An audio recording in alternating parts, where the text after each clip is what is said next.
Good evening. This is the last evening of 1992. It is a year during which we all went through so much, probably so much that it will last us for our whole lives. Just as President Yeltsin said last night in his address, we do not need to look at 1993 through rose-colored glasses, for no one would believe it. Instead, we all have to recognize that the year will be a difficult one, and we all need to be prepared for that. Our mood and well-being will determine the basic economic conditions under which we'll live. We'll begin our broadcast this evening with a report from Red Square. Today it is freezing in Moscow, and I'm standing on a snow-covered Red Square and feel the snow crunching under my feet. Could you please tell me what you're doing? I'm setting up a scene for a children's play. It's a beautiful Christmas tree. It's almost like a pyramid. I think that it was given to us by the Americans. When will it be lit? It will be lit this evening for the first time. We're from the city of Taliatia. Well, how are things in Taliatia? Will they be this coming year? Well, we have heard that we'll start producing automobiles. I'm from Namangan. From Uzbekistan? Yes, from Namangan in Uzbekistan. It's probably cold then for you here in Moscow. No, I've gotten warm. In fact, I'm even eating ice cream. We're from Magnitogorsk, from the southern Urals. Well, Gaidar came to visit us. It's too bad, after all, that he will not be the one to carry out the reforms. What was good in Vilnius this year? Well, in this year, all the goods that we needed showed up in the stores. I'm from Azerbaijan. From what city? Moschevan, Stevaslosu. What is it like there? Well, it's very difficult. There's a war that's still going on, and we can't seem to bring an end to it. We're from St. Petersburg. We're all very happy and in the New Year mood. I wish you Happy New Year's. Happy New Year's. Happy New Year's. Happy New Year's. This past year was noted by several political events, and one of the last of them was the Interparliamentary Assembly that took place in St. Petersburg. Next, some remarks from one of the participants. We developed some draft legislation which would hopefully satisfy the interests of the Commonwealth of Independent States countries. And this legislation is necessary for the Commonwealth.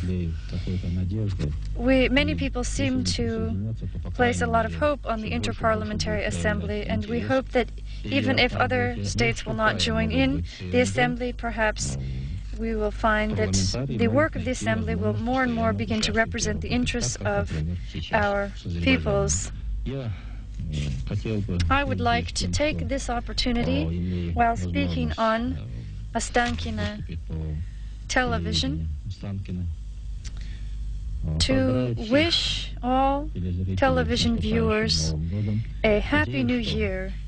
I hope that the next year of 1993 everyone will meet with success. The Belarus government on New Year's Eve passed a resolution to establish some measures to improve the safety net for the population and regulations on wages. The minimum wage as of January 1 will be 3,000 rubles. There will also be an increase in pension stipends and benefits. In all of the garrisons, there's a celebration going on. Soldiers, officers, generals, and others are taking oaths. An oath of loyalty to Belarus. In the Assembly Hall of the Defense Ministry, the leadership of the military leadership in the country is meeting. The first oath was taken by the Defense Minister Pavel Kozlovsky, and the opening ceremony was opened by Stanislav Shushkevich. All of the problems concerning the transfer of troops from the Western group of troops to our region are being solved by the Supreme Soviet. We have also offered soldiers to make a choice whether to take an oath or not. We also have the option of providing contracts for those soldiers who are in high demand due to their skills. Also, for the past half year, soldiers have had the opportunity to choose where they will serve. As of tomorrow, according to an order by the President of Ukraine, Leonid Kravchuk, a border control point will open along the Russian and Belarus borders. There will be 6 border detachments responsible, and there will be a network of border control control points. Passage through Ukraine will take place without using visas. However, citizens must have proper identification on them. Today in Moscow, there was a meeting behind closed doors between the Defense Minister of Russia, Grachov, and the Defense Minister of Georgia, Kitavan. They discussed the status of Russian troops in Georgia. At the meeting, Georgia said that they are not opposed to the presence of Russian troops in Georgia. However, they raised the issue of withdrawing Russian troops from the Abkhazi-Georgian conflict zone. Pavel Grachov said the Russian troops are not participating in the conflict, and as far as withdrawing Russian troops from the region, we must discuss this on a higher level of government, and the same goes for the transfer of Russian military sites to Georgia. Exactly 1 year has passed since fighting in battles took place in the capital of Georgia, Tbilisi. However, hints of New Year's celebrations are bringing hope to the population here, hopes of stability and faith in a better future. However, 1993 in Georgia will surely bring continued economic impoverishment, outbreak in crime, increase in prices, and possible unemployment. There are refugees in Tsinvali and Abkhazia jamming the hotels, tourist camps, and resorts. There are more than 80,000 of them. Nonetheless, both the young and the old are still getting prepared for the New Year celebrations. Edward Shevardnadze visited the refugees today. He said that they will provide special allowances and benefits in order to protect them, both in terms of legal and social welfare. Shevardnadze will celebrate the New Year along the front with local residents. The residents of Yerevan received a New Year's present this year. For the first time in months, the apartments in Yerevan will receive regular electricity around the clock. Also, the metro in Yerevan will work until 3 a.m. Today, on New Year's Eve in Azerbaijan, for the first time, they are celebrating a new national holiday. This holiday is being celebrated for the first time. It is in favor of bringing together Azerbaijanis around the world, including those who are not living directly in Azerbaijan. It provides hope and support for all the sons and daughters of Azerbaijan, and this was stated in an address at the National Assembly of the Republic. However, the mood of the citizens here is not necessarily festive. They don't have the traditional decorations up in the city, and many of the reasons for this, there are many reasons for this, and this includes the war that continues to go on there, as well as the increase in prices that took place in December. The consumer basket per person is valued at 12,000 rubles, while the minimum wage as of January 1st is only 3,000 rubles. Thus, you can only guess that the population is not necessarily thrilled with the situation. In Baku today, there's a feeling of optimism and belief in the new year. For 4 years, there hasn't been snow in Almaty, but when there is snow, it's always warm here. But it's difficult to say whether the political situation here is closely related to the weather. Nonetheless, children here are definitely in a holiday and festive mood, and in some ways we could say that the mood in Kazakhstan depends on the president. Indeed, the situation here is very warm, and we're living in a situation of peace. Orphans and kids from poor families will celebrate the holidays with the Nazarbayev family. This cake, for example, is like a 6-deck ship, and this is only one of the wonderful ways in which the children will celebrate. Presents will also be given from the president to children living in environmentally unsafe regions. An entire train full of artists, doctors, actors, ice cream, and a disco are being sent to these regions. Moldova has had a very difficult year, from war to drought to fighting on the left and right side, mutual distrust and the like.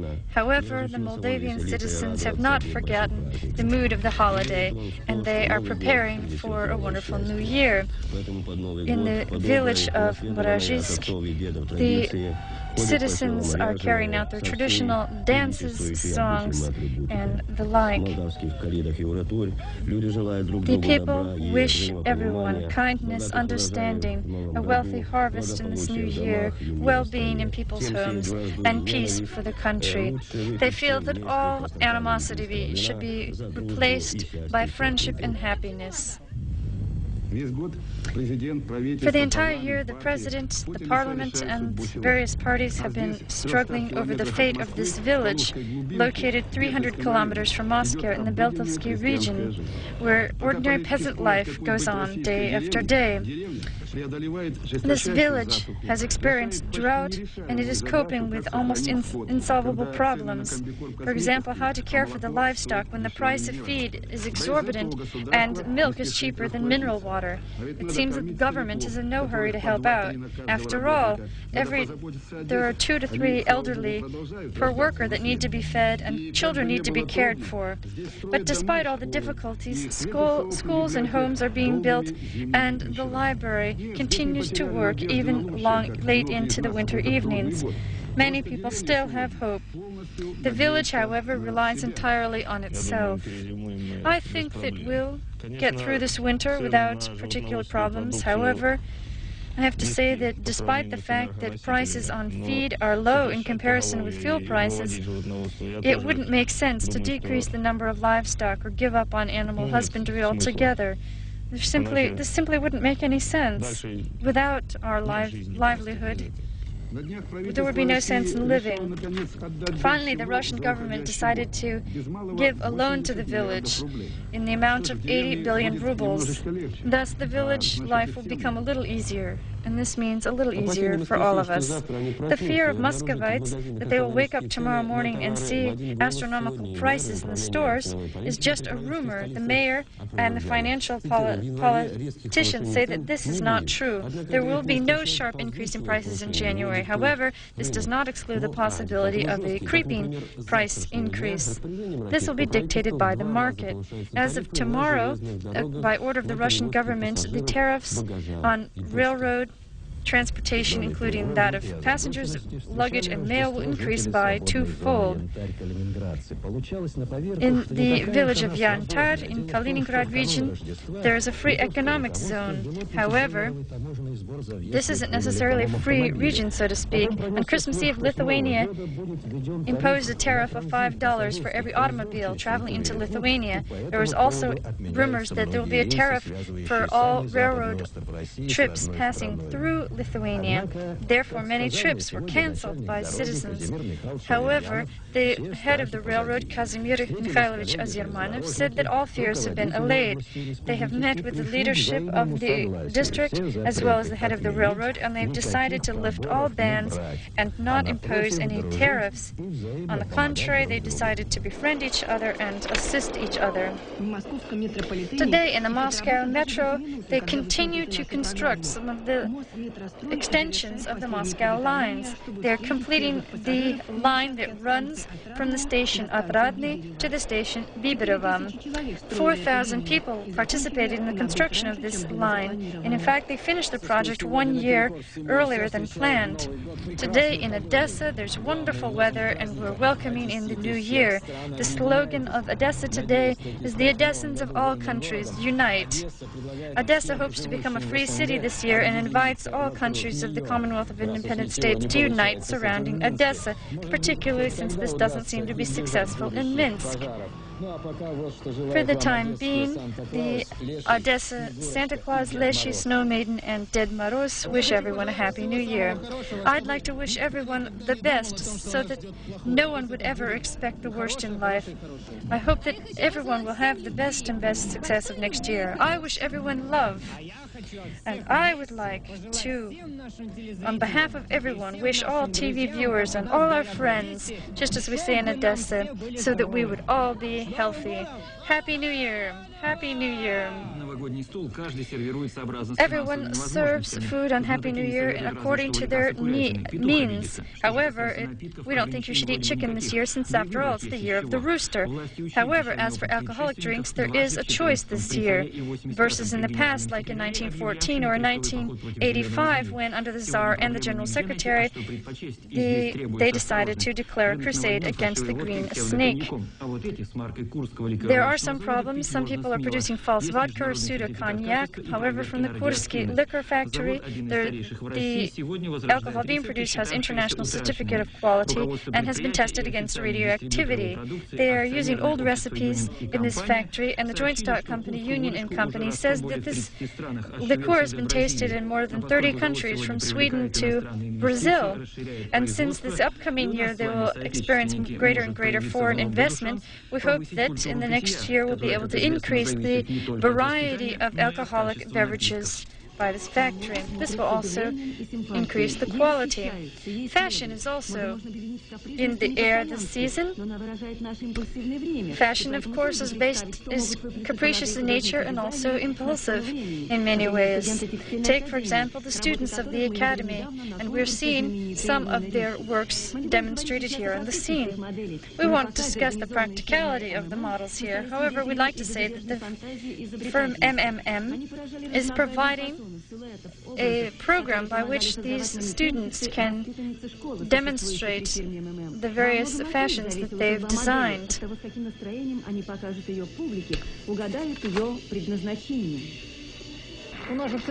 Our goal here was to create a festival here for New Year's Eve, and we realize these are difficult times, but nonetheless we would like to make it possible for people here to dress just as well as people dress in the West. And therefore we've emphasized young talent here today.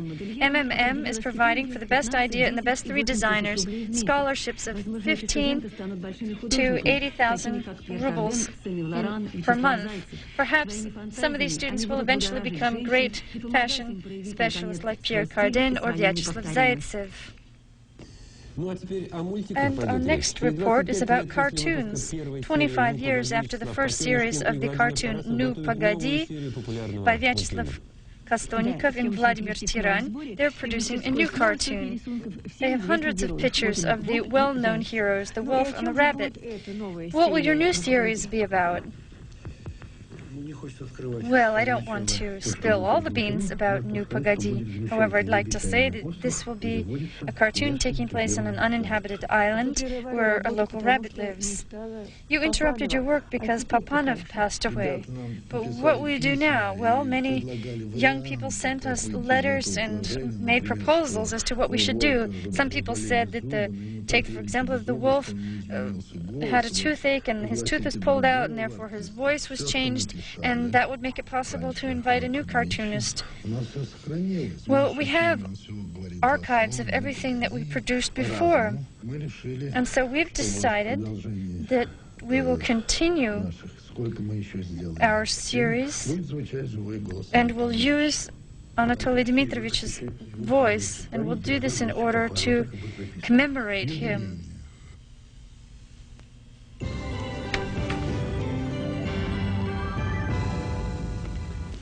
2 times in the past 3 weeks, Boris Yeltsin said that the strategic arms reductions agreement, START 2, is prepared for signature. It seems that he is urging on the U.S. administration and George Bush to sign this document of the century before Bush leaves office. The Secretary General of the United Nations and leaders of various countries around the world have approved this START 2 treaty. The meeting in Sochi between Yeltsin and Bush is scheduled for the 2nd of January, and on the 3rd of January negotiations will take place in Hotel Jemchuzhin. The U.S. military command said that Iraq continues to violate the no-fly ban, and the U.S. will intensify its control over the region. Just recently, an F-16 shot down an Iraqi aircraft. Bush has arrived in Somalia today to celebrate the New Year's with the Marines participating in Operation Hope. The deported Palestinians have refused the proposal by Israel to be sent to a third country. The over 400 deported Lebanese said that they will leave their tent camps only to go home, or, if necessary, they will remain in southern Lebanon. And now a report from our neighbor, Finland. The report is being broadcast by our special correspondent from Northern Europe, Dmitry Kisilyov. If we were to say that Finland is greeting the New Year in a crisis situation, then there would be nothing original in that. After all, we've all grew up on Christmas programs like The Christmas Carol. However, Finland nonetheless is facing an economic crisis. There are 5 million people in the country and 400,000 of them are unemployed. The Finnish mark has lost its value and is now free-floating on the market. Nonetheless, Finland will celebrate with Christmas hams as usual. The President and the Parliament, after all, are in favor of reviving the economy in the country. Businessmen are very committed to improving the economy as well, and the average citizens are not demanding immediate results. After all, there is Cecil. This is the Finnish untranslatable word that describes the local character. This is endurance. This is a goal-oriented sense of purpose. This is the very thing that made Finland what it is. Thus, despite the crisis, Finland is still a world leader in terms of the standard of living, and the GNP is $26,000 per capita. Despite the crisis, new stores are being opened where they sell tropical fruits, snowmobiles, and garden fountains. Even here at the wharf where they once built icebreakers for the Soviet Union, there are special ships that was ordered special by the United States for cruises in the Panama Canal. The Nokia firm continues to produce the cellular phones, so it seems Finland is actively busy with its economy. So we hope that in Helsinki, the economy's problems will remain with the 1992, and 1993 will only mean increase in production, and that will mean positive news for Russia. In Cuba today, they're celebrating the 34th year of their victory in the revolution and their loyalty to the ideals of socialism. Fidel Castro gave a New Year's address today. In Paris today, the holidays are celebrated as usual, and we are remembering the various historical events that took place this year: local elections, the change of the Prime Minister, and the referendum on the Maastricht Treaty.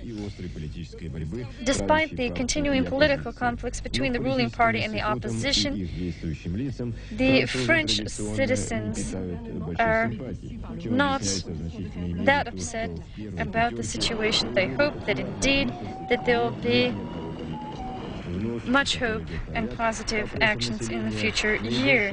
They hope for an increase in love and respect in their country, and they celebrate this through the inexhaustible researcher and environmental protectionist Jacques Cousteau. In the streets of France today, it is clear that the French are not going to be depressed this year. Instead, they'll be very hopeful that 1993 will be a year of stability.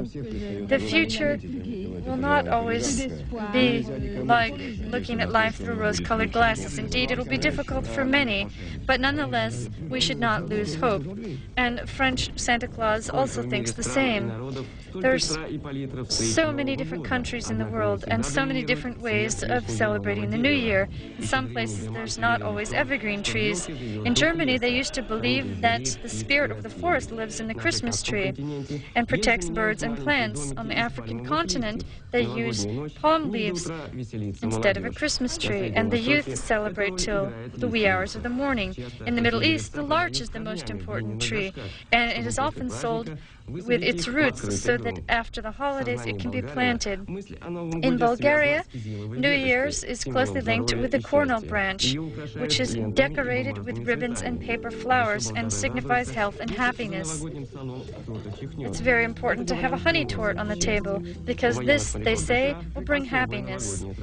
The U.S. military has a special tradition, and the officer who is responsible for holding watch from the 31st of December to January 1st must write his log entry in verse. And those in Italy who are in greatest despair jump from the bridge into the cold waters of the Tiber River. In the streets of European cities, you can hear bells and see fireworks that fill the evening sky. And much of the attention for the New Year's is also placed on animals. In some places, it's animals, for example, and elephants. In Norway, the key animal are goats. They're fed special oats and hay to celebrate the New Year. In Holland, the white mule is the center of attention.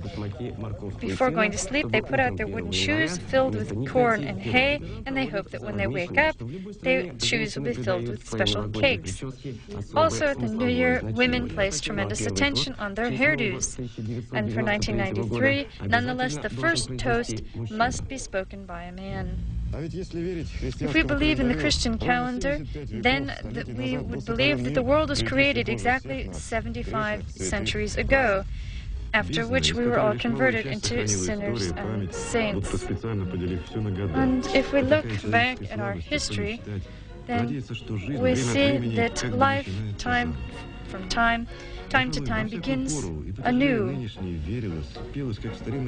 We always needed to believe that at some point in our lives, God would bring us good life and health and happiness. We cannot look back at life and claim that it was better or worse than it actually was. Such false images would be to contradict this holiday. And we need to remember that we've danced and fought for centuries, and we've experienced gloomy days, and even not so long ago. But nonetheless, although we're living in a new world, and there is much that it is strange, we must remember that this holiday is a sign of cheer. When we meet each other on the streets, we should wish each other Happy New Year and all the best to one another. For this is a season of cheer and not for unhappiness. We've gone through many difficult times. However, we need to hope in the future and secure love and faith, those things which are not always easy to verbalize. Our firm facilitates the purchases of grain, oil cakes, feed corn, and mixed water.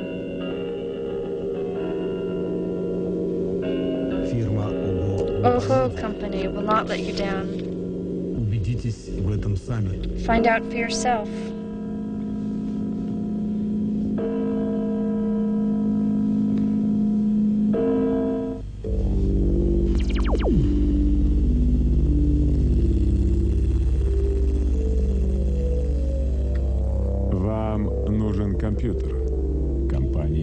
You need a computer. Micronic Company.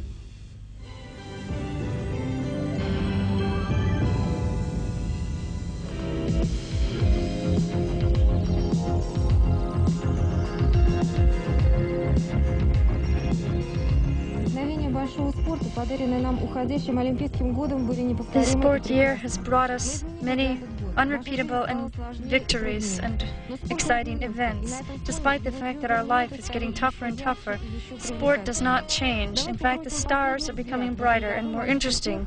Let's take a few glances at those athletes who brought success to our country. And also, I'd like to wish that you will also meet with great success in this new year.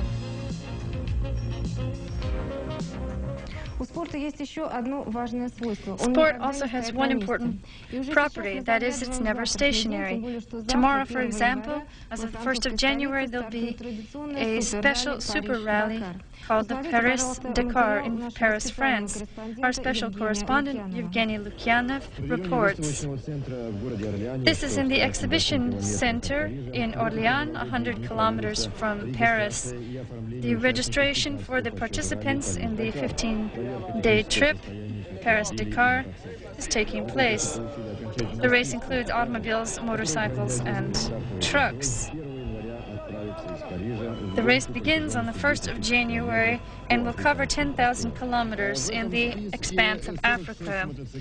We have 46 motorcyclists, 66 passenger cars, and 43 participants driving trucks.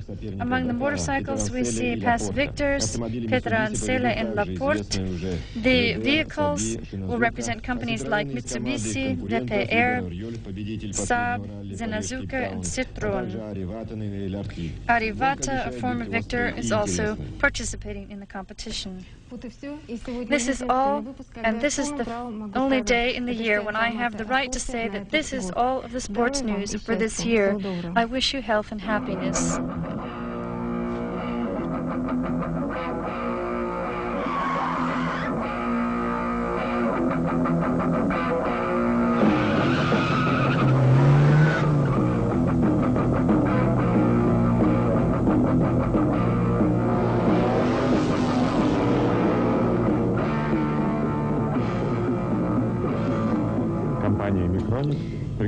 The Mycronic company invites you to the Russian winter exhibit.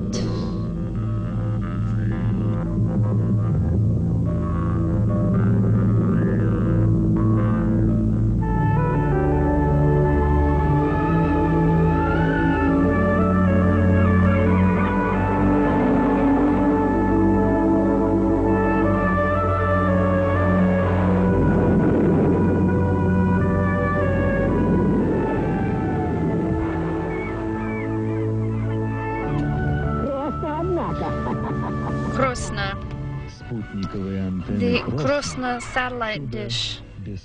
Miracles without witchcraft. And now it is time to say goodbye. Our broadcast is coming to a close. Well, I'd like to say that the followers of the Eastern tradition know that the year 1993 is the year of the gray rooster. And just as many astrologists say, this will be the last in the chain of our crisis years. Our friend Natayura Durova brought a gray rooster into our studios today. What would you like to wish the viewers today for the new year?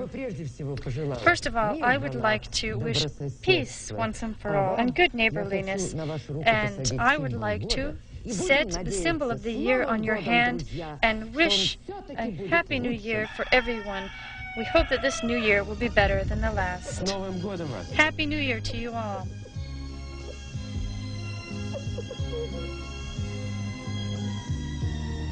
The weather in Celsius for the 1st of January, 1993. The central region, -30. The central Black Earth region, -14 to -19. The Volga-Vyatsky region, -16 to -22. Ukraine, -8 to -13. Belarus, -12 to -17. Kazakhstan, -17 to -23. Kyrgyzstan, in the valleys, -2 to +3. In mountainous regions, -10 to -15. Tajikistan, in the valleys, +2 to +7. In high mountainous regions, -4 to -9. Uzbekistan, 0 to +5, and in the north, 0 to -5. Turkmenistan, +2 to +7. St. Petersburg, -5 to -7.